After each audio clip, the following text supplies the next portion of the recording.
Revision करेंगे। तो आज हम लोग डिस्कशन कर लेते हैं जामिया में distance smart 2024 expected cut off, paper code is M95, date of exam कल ही हुआ है संडे को। और इस पेपर को एनालाइज करने के बाद एक चीज ये आइडिया हम लोगों के दिमाग में आया है कि जो आपका जामिया में 2024 कमिंग एग्जाम होगा वो पेपर कैसा हो सकता है, expected not sure.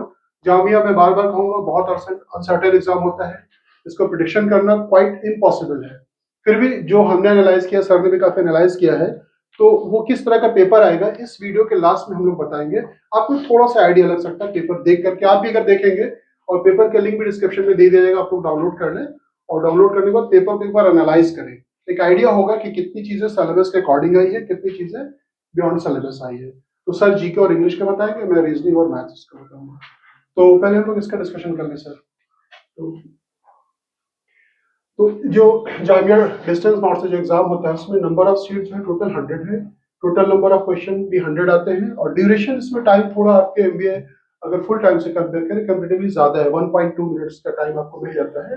Duration for test 2 hours only है, नेगेटिव मार्किंग नहीं है। एमबीए मतलब हेल्थ केयर की बात करें, फुल टाइम की बात करें, ऑलमोस्ट जितने एग्जाम है जामिया में जो मतलब होते हैं रेगुलर क्लासेस के, उसमें नेगेटिव मार्किंग होती है और इसमें जीडीपीआई भी नहीं है। तो दैट मींस ये जो फाइनल रिजल्ट होगा इसी के बिहाफ पे आप लोगों का जो है सिलेक्शन।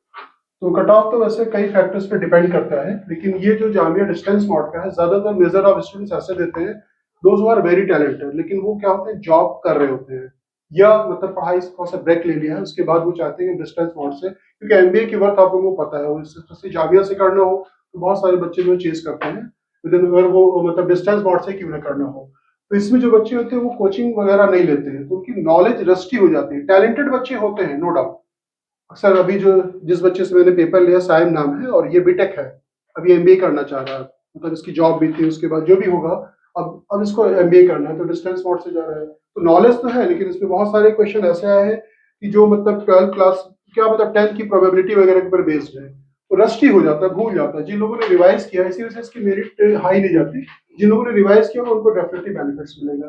सर पहले आप बता दीजिए कि इसमें इंग्लिश का और जीके का कितना जा सकता है, कितना क्या एनालाइज किया आपने? सर इंग्लिश में जो क्वेश्चन थे, एक रीडिंग कॉम्प्रिहेंशन आया था जिससे एटलीस्ट 4 to 5 क्वेश्चन बने थे, 4 to 5। और बाकी अगर हम ग्रामर की बात करें जी, तो ग्रामर में कंजंक्शन से क्वेश्चन आए थे और सब्जेक्ट वर्ब एग्रीमेंट से क्वेश्चन आए थे, बाकी सब एंटोनिम सिनोनिम और मैचअप के क्वेश्चन थे। तो अगर आपने बहुत ज्यादा डेप्थ में नहीं पढ़ा है तो आप एटलीस्ट 10 क्वेश्चन तो कर ही सकते हैं जितना टोटल था। रीडिंग कॉम्प्रिहेंशन से 1-2 तो आप कर ही सकते हैं, लास्ट के 2 टफ थे, बाकी 3 क्वेश्चन जो रीडिंग कॉम्प्रिहेंशन के थे वो बहुत इजी थे। अगर आपने एक बारी भी थोड़ा सा पढ़ा ना तो 3 क्वेश्चन हो रहे थे, आसानी से हो रहे थे। तो 3 क्वेश्चन आपके वहीं से हो रहे थे। पेपर टफ तो नहीं था, पेपर टफ नहीं था, बट अगर आपने बहुत दिनों से पढ़ाई से गैप वगैरह लिया तो उसमें थोड़ी प्रॉब्लम होगी, बट इट्स ओके, वो 10 नंबर फिर भी आप कर सकते हैं आराम से। ज्यादातर बच्चों को खैर गैप रहता ही है, तो मैं लिख दूं इसका, ये आप 10 से कितना कह रहे हैं? 10 to 12 आपने लिख के भी दे भी दिया मुझे, 10 to 12। और क्वांटिटी एप्टीट्यूड को मैंने एनालाइज किया है, आप लोगों ने भी अगर पेपर देख लिया होगा, टोटल जो आ रहा है क्वेश्चन, स्पीड डिस्टेंस टाइम का है, सिंपल कंपाउंड इंटरेस्ट है या परसेंटेज, सभी के क्वेश्चन जो है असाइनमेंट के ऊपर बेस्ड है, वो भी लेवल 1 के ऊपर बेसिक लेवल है। तो इसमें कितने क्वेश्चन, इसका मैंने जो एनालाइज किया क्वांटिटी एप्टीट्यूड का, और 12 to 18 क्वेश्चन स्टूडेंट्स कर सकते हैं, कुछ आउट ऑफ सिलेबस भी है। और रीजनिंग की अगर हम बात करते हैं तो रीजनिंग तो 100% सिलेबस के अकॉर्डिंग है। पेपर एक बार आप लोग देख लीजिएगा, 10 to 12 क्वेश्चन जो है वो रीजनिंग से किया जा सकता है। उसके बाद डेटा एनालिसिस से 10 ही क्वेश्चन आए हैं और इसमें 5 to 6।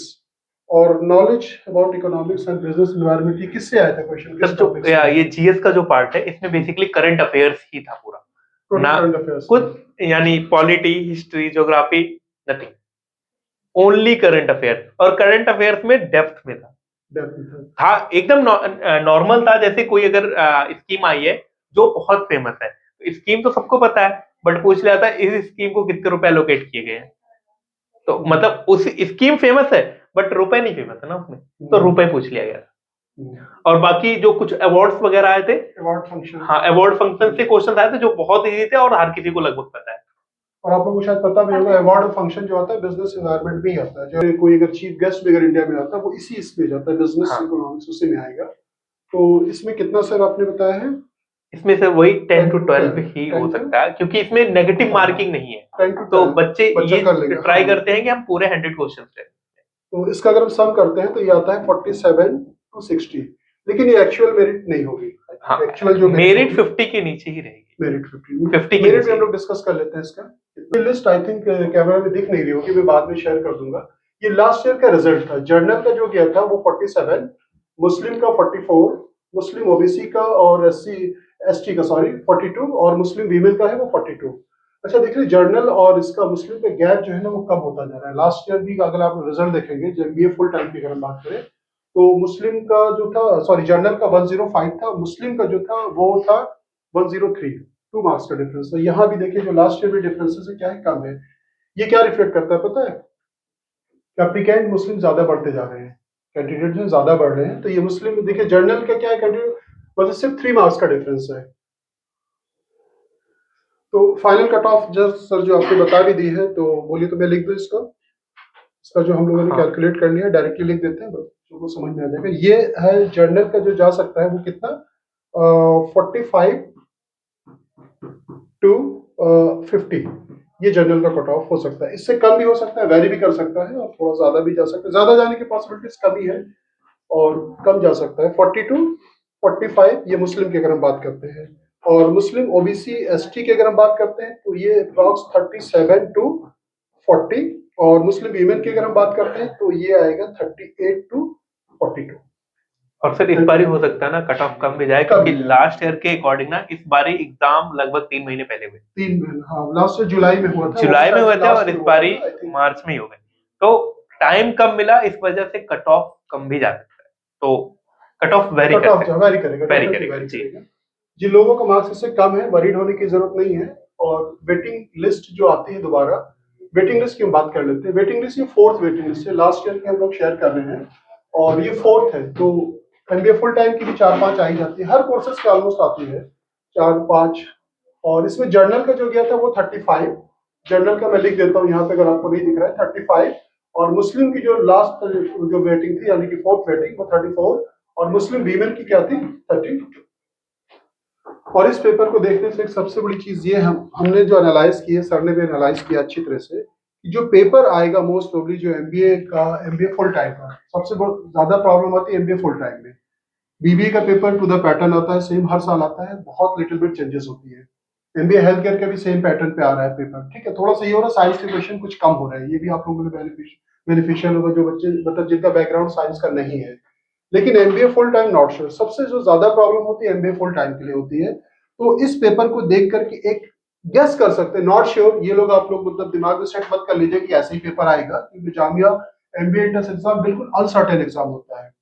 We can't say anything कि कुछ मतलब क्या आएगा कैसा आएगा, गॉड इज बेटर, हम बिल्कुल नहीं कह सकते। लेकिन फिर भी जो मैथ्स का जो सेक्शन है, कुछ क्वेश्चन अराउंड 5% हम कह सकते हैं थोड़ा सा सिलेबस से बाहर आया है, बाकी क्वेश्चन जो सिलेबस में है वैसे ही आया है। रीजनिंग 100% सिलेबस के अकॉर्डिंग आया है। ये आपने एमबीए फुल टाइम में भी देखा होगा, रीजनिंग कभी आपको वो नहीं होता। 17 में 18 में जो रीजनिंग के क्वेश्चन आए थे वो था, उसमें रीजनिंग का सिर्फ एक ही टॉपिक लिया था, क्रिटिकल रीजनिंग। ऐसा हो गया, लेकिन रीजनिंग की जब भी क्वेश्चन आया है, वेदर 2019 की बात करते हैं, 20 की, जब भी आया है रीजनिंग का मतलब जितने भी क्वेश्चन आते हैं अकॉर्डिंग टू सिलेबस आता है, सिलेबस से बाहर नहीं आता। और डीआई का इसमें इस बार नहीं आया, लास्ट ईयर डीआई के क्वेश्चन थे। लास्ट ईयर का पेपर अगर होगा किसी के पास देख लेना। तो बाकी सर आप इसका करंट अफेयर्स का सर जो लास्ट वाला पैटर्न था last year MBA full time में, मैक्सिमम क्वेश्चन जो है ना वो करंट अफेयर्स के थे। अच्छा। और इसमें भी लास्ट ईयर का लगभग वही पैटर्न था और सेम पैटर्न फॉलो हुआ। उम्मीद है कि 2020 रिफ्लेक्ट कर देगा। 3 वाला 4 में रिफ्लेक्ट किया, इसमें हो सकता है फुल टाइम में भी रिफ्लेक्ट। हाँ, मतलब जो 22 में जो आया था वो टोटल कंसल्टिंग था, जीके और उसके इकोनॉमिक्स के ऊपर बेस्ड था, तो वो रिफ्लेक्ट कर सकता है। Might possible. ये नॉट श्योर, आप लोग इसे वो मत बना लीजिएगा कि ये पेपर वैसे ही आएगा। 22 का जो जीके का पैटर्न है वो रिपीट कर सकता है उसी पैटर्न के हिसाब से, लेकिन मैथमेटिक्स जो है वो 23 का होपफुली रिपीट करना चाहिए। मैथ्स और रीजनिंग 23 का, और जीके जो है वो 22 का, अगर पेपर डिजाइन होता है तब। और वैसे जामिया 22 का जो आपका करंट अफेयर्स और इसका जो क्वेश्चन था, जो हम लोगों ने असाइनमेंट कॉपी दी थी, जो सर ने कराया था, जो टीम ने कलेक्ट करके दिया था, वो सारा उसी को रिफ्लेक्ट कर रहा था। मैंने कई बार कई वीडियो में मैंने बोला है 35 क्वेश्चन आए थे, 34 ऑलमोस्ट सेम थे कराए हुए थे, या तो सर के बच्चे 27 28 क्वेश्चन करके आए थे और सही करके आए थे, और कट ऑफ 35 गई थी लड़कियों की, 28 नंबर जीएस से लेके आए थे बच्चे। जीएस से हाँ पेपर मतलब मैथ्स अगर टफ था तो उसका एक वो बेनिफिट से था कि जीके और करंट अफेयर्स बहुत आसान था, तो आप नेग्लेक्ट ना करें किसी चीज को, और दिमाग में एक सीन ना क्रिएट करके जाएं कि इसी तरह का पेपर आएगा तब आपको प्रॉब्लम हो सकता है, मे बी पॉसिबिलिटीज कि आपको टफ मिल जाए या और इजी मिल सकता है, 2023 की तरह पेपर आ सकता है। इंग्लिश का जैसे पेपर आपने एनालाइज किया है, इंग्लिश किस तरह का आने की पॉसिबिलिटीज है? इंग्लिश का जो पैटर्न है, मैं सबको बार बार बोलता हूँ कि आपके लिए सबसे अच्छा अपॉर्चुनिटी है कि आप पैसेज को अच्छे से करें। पैसेज एटलीस्ट 3 तो आएंगे ही आएंगे, तो 15 नंबर मिनिमम 3 तो आएंगे ही आएंगे। अगर आप उस पर प्रैक्टिस कर रहे हो, ये सर 1-2 दिन की प्रैक्टिस है। सबको लगता है कि रीडिंग कॉम्प्रिहेंशन बिना पढ़े हो जाता है। सर अगर आप डेली न्यूज़पेपर या कोई बुक ना पढ़े ना, आप कभी भी एग्जाम में बैठ के एक रीडिंग कॉम्प्रिहेंशन को आधे घंटे से पहले पढ़ने में टाइम लगेगा, पढ़ने में ही टाइम लग जाएगा। रीडिंग कॉम्प्रिहेंशन, तो रीडिंग कॉम्प्रिहेंशन, और उम्मीद है कि इस बारी जो ग्रामर का पोर्शन है वो इजी आएगा, इजी आएगा। और अच्छा, एंटोनिम सिनोनिम्स का तो कोई सर वो इजी सब होते हैं, बट डिपेंड करता है आपने पढ़ा क्या है। एंटोनिम सिनोनिम्स में ये भी ट्रिक आपको अप्लाई करनी चाहिए ना कि ऑप्शन एलिमिनेट करके देखो कहाँ पे क्या कितने ऑप्शंस, मतलब कितना ज्यादा एलिमिनेट किया जाए। एंटोनिम सिनोनिम्स का तो सर टफ का तो लेवल नहीं होता, बेसिकली जो ग्रामर का टफ का लेवल होता है, ग्रामर और रीडिंग कॉम्प्रिहेंशन का। ओवरऑल पेपर की अगर हम लोग बात करें तो ओवरऑल पेपर इस बार जो आएगा सही आएगा, मॉडरेट पेपर आ सकता है। नॉट श्योर, आप दिमाग में मत इसे बैठा लीजिएगा, क्योंकि हो सकता है पेपर टफ भी मिल जाए, क्योंकि अनसर्टेन एग्जाम है। तो होपफुली उम्मीद की जा सकती है कि अभी टाइम है हम लोग के पास कि मॉडरेट लेवल का पेपर मिलना चाहिए। और जीके जो होगा कंसंट्रिक होगा, करंट अफेयर्स, और इंग्लिश जो है तो खैर तो फिक्स पैटर्न है, इंग्लिश का फिक्स पैटर्न है। बट इस पेपर को देख के ऐसा लग रहा है कि पेपर इस बारी सही आएगा, ऐसा लग रहा है। ठीक है, तो आप लोग होपफुली रहिए कि मतलब पेपर बेटर आना चाहिए। ओके, ठीक है, थैंक यू।